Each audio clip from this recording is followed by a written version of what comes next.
11.2 এর অঙ্কগুলো করার আগে আমাদের যেগুলো মেন বিষয় আছে সেগুলো জানা দরকার। এগুলো বিষয় আমাদের খুব ইম্পর্টেন্ট, ঠিক আছে? এগুলো যদি আমরা জানি তাহলে আমরা 100 অঙ্ক করতে পারবো, ঠিক আছে? তাহলে দেখো এখন আমরা চালু করি। দেখো প্রথমে কি দেওয়া আছে, শ্রেণীর অন্তর্ভুক্ত পদ্ধতি। শ্রেণীর অন্তর্ভুক্ত পদ্ধতিটা কি, দেখো কাকে বলে। শ্রেণীর অন্তর্ভুক্ত পদ্ধতিটা কি, সংজ্ঞা হচ্ছে কি, যে শ্রেণী বিন্যাস পদ্ধতিতে কোনো একটি শ্রেণীর ঊর্ধ্বসীমা এবং তার ঠিক পরবর্তী শ্রেণীর নিম্নসীমার মান আলাদা হয়, তাকে শ্রেণীর অন্তর্ভুক্ত পদ্ধতি বলা হয়। বুঝছো ব্যাপারটা? তাহলে কি, দেখো একটা মনে করো শ্রেণী দেওয়া আছে 60 থেকে, সরি বাংলাতে লিখছি কেন, দেখো 60 থেকে 70, ঠিক আছে?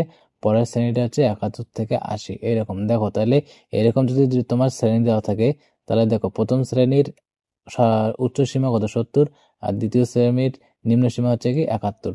তাহলে এখানে কি হচ্ছে, যে আলাদা, মানে হচ্ছে কি প্রথম একটি শ্রেণীর উচ্চসীমা আর একটি শ্রেণীর নিম্নসীমার আলাদা, সেই শ্রেণীগুলোকে আমরা কি বলবো, যে শ্রেণীর অন্তর্ভুক্ত পদ্ধতি।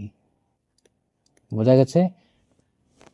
এখন দেখো আর একবার দেখো, যে শ্রেণী বিন্যাস পদ্ধতিতে কোনো একটি শ্রেণীর ঊর্ধ্বসীমা এবং তার ঠিক পরবর্তী শ্রেণীর নিম্নসীমার মান আলাদা হয়, তাকে শ্রেণীর অন্তর্ভুক্ত পদ্ধতি বলে। এখানে উদাহরণ দেখো, যে শ্রেণী দেওয়া আছে তোমার 60 থেকে 69, তার পরবর্তী শ্রেণী দেওয়া আছে 70 থেকে 79। তাহলে কি, যে এই শ্রেণীর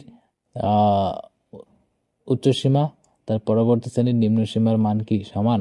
না, আলাদা। এটা হচ্ছে 59, এখানে হচ্ছে 69, এখানে হচ্ছে 70। এরকম শ্রেণীগুলোকে আমরা কি বলবো, যে অন্তর্ভুক্ত শ্রেণী। বোঝা গেছে? অন্তর্ভুক্ত শ্রেণীটা কি। এখন দেখো শ্রেণীর বহির্ভূত পদ্ধতি। শ্রেণীর বহির্ভূত পদ্ধতিটা কি, যে শ্রেণী বিন্যাস পদ্ধতিতে কোনো একটি শ্রেণীর ঊর্ধ্বসীমা এবং তার ঠিক পরবর্তী শ্রেণীর নিম্নসীমার মান একই বা সমান হয়, তাকে শ্রেণীর বহির্ভূত পদ্ধতি বলে। তার মানে মনে করো 10 থেকে 20 একটা শ্রেণী দেওয়া আছে, 20 থেকে 30 একটা শ্রেণী দেওয়া আছে, 30 থেকে 40 একটা শ্রেণী দেওয়া আছে। এই শ্রেণীতে দেখো যে একটি শ্রেণীর উচ্চসীমা কত, 20, আর পরবর্তী শ্রেণীর নিম্নসীমা হচ্ছে কি 20। তার মানে কি, যে একটি শ্রেণীর উচ্চসীমা আর একটি শ্রেণীর নিম্নসীমার মান যদি একই হয়, তাহলে এই শ্রেণীগুলোকে আমরা বলবো যে বহির্ভূত। বোঝা গেছে? অন্তর্ভুক্ত আর বহির্ভূতের মধ্যে পার্থক্য কি, দেখো এখানে যে উদাহরণ দেখো, যে 60 থেকে 70 একটা শ্রেণী দেওয়া আছে, তার পরবর্তী শ্রেণী আছে 70 থেকে 80, তারপর হচ্ছে 80 থেকে 90। এখানে দেখো একটি শ্রেণীর ঊর্ধ্বসীমা 70 আর পরবর্তী শ্রেণীর নিম্নসীমা হচ্ছে কি 70, তাহলে কি একই, তাহলে এটা হচ্ছে কি শ্রেণীর বহির্ভূত পদ্ধতি, ঠিক আছে?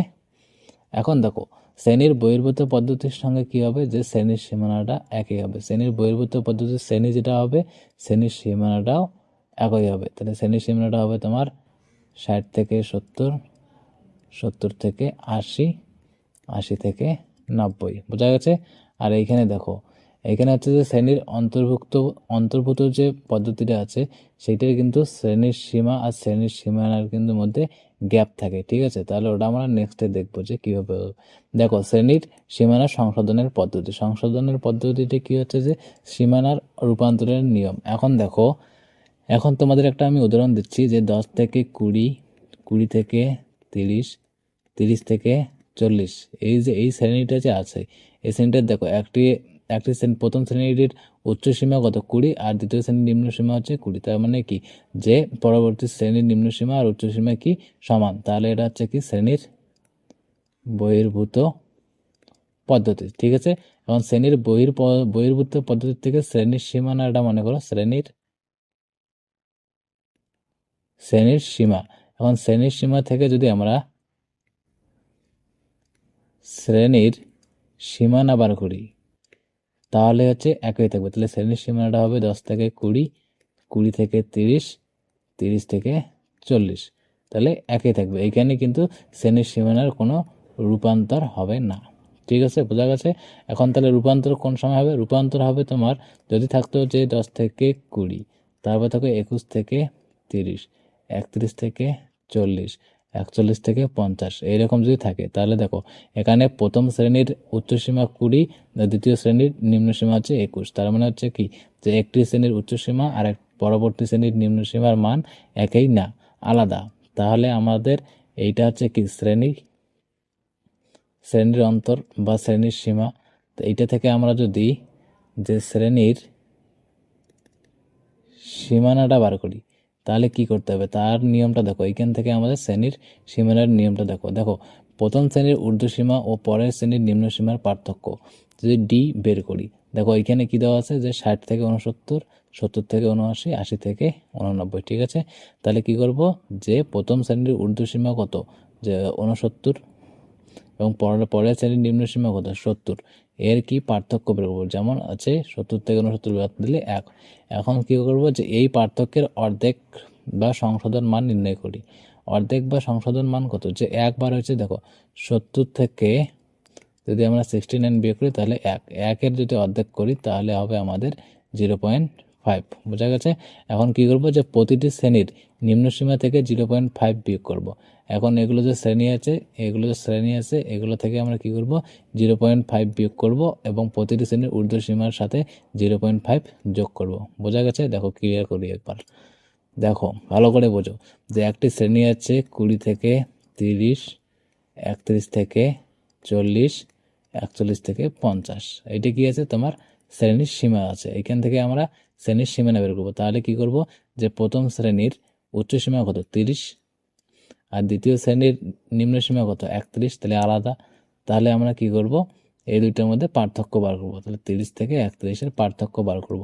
পার্থক্য মানে বিয়োগ ভাগ করলে কত হবে, 1। এখন 1কে আমরা কি করব, যে অর্ধেক করব বা d/2 করব। তাহলে 1কে আমরা হাফ যদি করি তাহলে হবে তোমার 0.5। এখন কি করব, কিভাবে শ্রেণীর সীমানাটা বার করব, যে প্রত্যেক শ্রেণীর নিম্ন সীমা থেকে কি, যে নিম্ন সীমা থেকে আমরা 0.5 বিয়োগ করব, ঠিক আছে। আর হচ্ছে উচ্চ সীমা কি করব, উচ্চ সীমাতে আমরা 0.5 যোগ করব, বোঝা গেছে। এখানে বিয়োগ করব, যোগ করব, তাহলে আমার এখানে কি হবে, এখান থেকে আমাদের শ্রেণীর সীমানাটা হবে যে 20 থেকে যদি আমরা 0.5 বিয়োগ করি, আর এইখানে করি 30 থেকে আমরা যোগ করব 0.5-এর যোগ করব।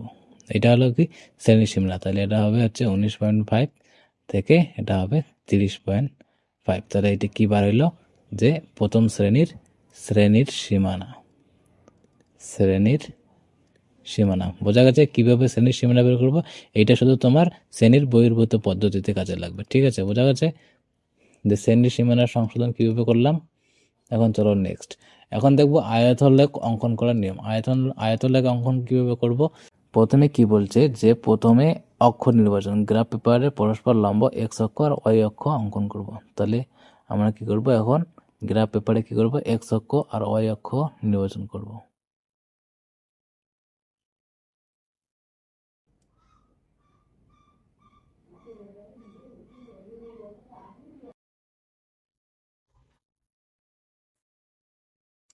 দেখো, তাহলে আমরা কি করলাম, এক্স অক্ষ আর ওয়াই অক্ষ আঁকলাম। এটা হবে তোমার ওয়াই ড্যাশ, এটা হবে ওয়াই, এটা হবে এক্স, এটা হবে এক্স ড্যাশ। তাহলে এটা হচ্ছে কি এক্স অক্ষ, এটা হচ্ছে এক্স অক্ষ, আর এটা হচ্ছে ওয়াই অক্ষ। এক্স অক্ষ আর ওয়াই অক্ষ আঁকলাম। 2 নম্বর দেখো, এক্স অক্ষ বরাবর কি হবে, শ্রেণীর সীমানা। তাহলে এক্স অক্ষ বরাবর কি হবে, শ্রেণীর সীমানা। এদিকে হবে শ্রেণীর সীমানা, ঠিক আছে। আর হচ্ছে কি ওয়াই অক্ষ বরাবর কি হবে, ওয়াই অক্ষ বরাবর হবে পরিসংখ্যা। তাহলে ওয়াই অক্ষে কি দেব, যে পরিসংখ্যা, বোঝা গেছে। এক্স অক্ষে দেব শ্রেণীর সীমানা, আর ওয়াই অক্ষে দেব পরিসংখ্যা।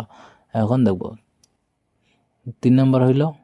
এখন দেব 4 নম্বর, স্তম্ভে অঙ্কন করি। শ্রেণীর ব্যবধানকে ভূমি ও পরিসংখ্যাকে উচ্চতা ধরে। তাহলে কি শ্রেণীর ব্যবধানকে কি ধরবো, ভূমি। তাহলে ভূমিটা হচ্ছে কি, এটা ভূমি, আর হচ্ছে পরিসংখ্যাকে উচ্চতা ধরবো, এটা কি উচ্চতা, আর এটা হচ্ছে তোমার ভূমি, বোঝা গেছে। কিভাবে অঙ্কন করব, যদি বুঝতে অসুবিধা হয় তাহলে আবার ভিডিওটা দেখতে পারো, না হলে আমাকে কমেন্ট জানাবে, আমি বুঝিয়ে দেবো। এখন দেখো, যে পরিসংখ্যার বহুভুজ অঙ্কন কিভাবে করব, যে প্রথম হচ্ছে শ্রেণীর মধ্যমা নির্ণয় করব। তাহলে কি হচ্ছে, বহুভুজ অঙ্কন করার জন্য প্রথমে কি লাগবে, শ্রেণীর মধ্যমা সূত্রটা কি, যে উচ্চ সীমানা যোগ নিম্ন সীমানা বাই 2। এইটা হলো কি শ্রেণীর মধ্যমা। তাহলে প্রথমে আমরা কি করব, শ্রেণীর মধ্যমা বার করব। দ্বিতীয়ত কি করব, বিন্দু গঠন। গ্রাফ পেপারে শ্রেণীর মধ্যমা আর পরিসংখ্যা হবে, বিন্দুগুলো চিহ্নিত করি। 3 নম্বর হচ্ছে যে কাল্পনিক শ্রেণী। বহুভুজটি অক্ষের সাথে বন্ধ করতে দুই প্রান্তে 0 পরিসংখ্যার দুটি কাল্পনিক শ্রেণী নেব। বিন্দু সংযোগ, স্কেল দিয়ে বিন্দুগুলো ক্রমানুসারে সরলরেখা যুক্ত করি। দেখো শ্রেণীর মধ্যমা সূত্র হচ্ছে নিম্ন সীমা যোগ উচ্চ সীমা বাই 2। তাহলে এখানে কি করব, এখানেও আমরা প্রথমে কি করব যে এক্স অক্ষ আর ওয়াই অক্ষ এখানে অঙ্কন করব। তাহলে গ্রাফ পেপারে আমরা কি লিখব, এক্স অক্ষ আর ওয়াই অক্ষ এঁকে নেব। ঠিক আছে, তাহলে এটা হলো কি আমাদের এক না ওয়াই, আর এটা হলো এক্স অক্ষ। ঠিক আছে, তাহলে এখানে কি করবো, শ্রেণীর মধ্যমা। তাহলে এদিকে হবে তোমার শ্রেণীর মধ্যমা আর এদিকে হবে পরিসংখ্যা। বোঝা গেছে? তাহলে এদিকে শ্রেণীর মধ্যমা, এদিকে হচ্ছে শ্রেণীর পরিসংখ্যা। এখন দেখো আমার বিন্দু, মনে করো এখানে একটা বিন্দু নিলাম, এই বিন্দুটার মান হচ্ছে তোমার 10 থেকে, মানে পরিসংখ্যা 10 আর শ্রেণীর মধ্যমা মনে করো 20। ঠিক আছে, তারপরে একটা নিলাম এখানে, উদাহরণ দিয়ে বোঝাচ্ছি, এইখানে এইটা মানে নিলাম 15 পরিসংখ্যা আর শ্রেণীর মধ্যমা হচ্ছে 25। ঠিক আছে, তারপরে আমি এইখানে একটা নিলাম, এইখানে তাহলে কি হবে, আমার শ্রেণীর পরিসংখ্যা মনে করো 5 আর হচ্ছে শ্রেণীর মধ্যমা হচ্ছে 28। ঠিক আছে, এখন আমাদের কি করতে লাগবে, স্কেলের মাধ্যমে এই বিন্দু থেকে এই বিন্দু, তারপরে এই বিন্দু থেকে এই বিন্দু অঙ্কন করব। অঙ্কন করার লাস্টে কি করব, যে এইখান থেকে দেখো এক্স অক্ষ পর্যন্ত নিয়ে আসতে লাগবে। তাহলে আমরা একটা কাল্পনিক রাখবো যে এক্স অক্ষ পর্যন্ত এখানে বিন্দুটা যুক্ত করলাম, বন্ধ করলাম। তাহলে এইখান থেকে একটা আমরা কাল্পনিক নেব, পরিসংখ্যা 0 ধরে নেব। তাহলে এখানে কি হলো, যে দেখো বোঝা গেছে? তাহলে এইটা হলো কি আমাদের বহুভুজ তৈরির নিয়মাবলী। বোঝা গেছে?